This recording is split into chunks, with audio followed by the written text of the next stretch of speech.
Hello, I am a gorilla. What do you think of my hair? Our gorilla family welcomes you to the dry world of economics. We will explain economics to you in an easy-to-understand way, and bananas will be the commodity we use to illustrate. Please relax and listen to my explanation. Let's get started. Today, we're looking at a war without bombs, but with tariffs. It's the trade war. Imagine two nations, Gorilla Island, mine, and the Ape Kingdom. Both want to exchange goods. Gorilla Island has bananas, the apes have coconuts. Both benefit from trading with each other. This is international trade. Trade is smooth. Monkeys eat coconuts, apes eat bananas. Everything is peaceful. But there's a problem. Our local banana producers start complaining. Imported bananas from the apes are too cheap. Ape bananas are cheaper because they have more modern harvesting machines and higher productivity. The gorilla government decides to protect its local banana producers. They impose a tariff on imported bananas. What is a tariff? It's a tax you pay when goods cross the border. It makes ape bananas more expensive. The goal? Ape bananas are more expensive, so consumers will switch to buying local gorilla bananas. Sounds good, right? Tariffs are a form of trade barrier. They provide protection for the domestic industry. However, this doesn't please the Ape Kingdom. They see this as an unfair act. The apes decide to retaliate.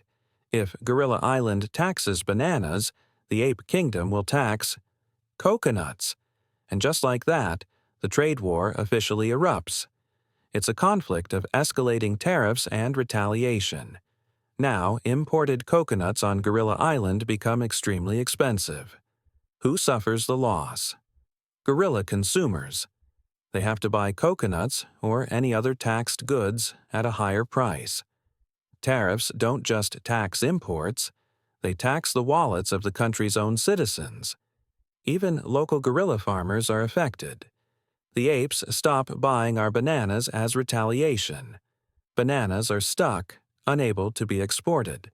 The domestic banana price on Gorilla Island drops sharply due to oversupply. The impact: business profits decrease and the jobs of monkeys involved in exports are threatened. The trade war damages both sides.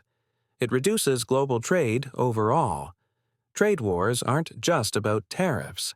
They also involve more subtle, non-tariff barriers.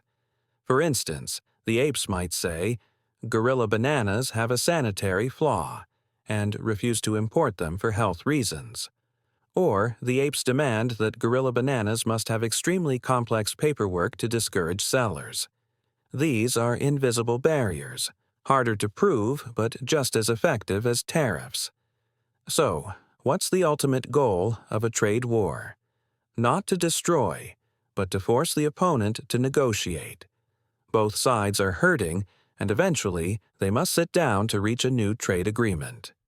The goal is to create fairer or more advantageous trade rules for one's own country.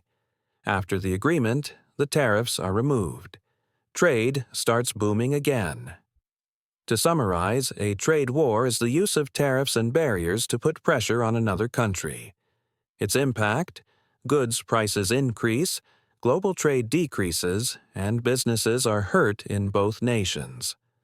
Although the goal is to protect the domestic economy, the result is often that consumers and exporters suffer the most. It's a powerful economic weapon, but like a self-destructing bomb, it harms both the opponent and yourself. The trade war only ends when both sides are exhausted and reach an agreement. Do you get it now? Well, I have to go check if the apes are buying my bananas yet. Thanks for watching. If you found this useful, please like and subscribe so the gorilla can keep making videos.